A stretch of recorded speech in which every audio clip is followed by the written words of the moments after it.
বুকের ভিতর যতন কইরা রাইখাছিলাম তরে,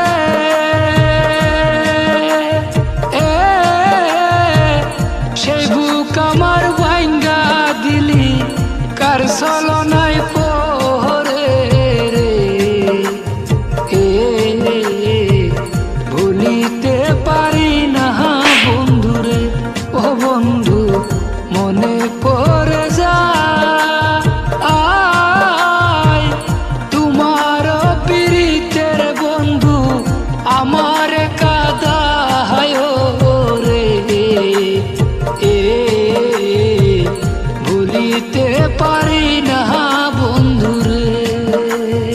কথা ছিল সারা জীবন থাকবে আপন হইয়া,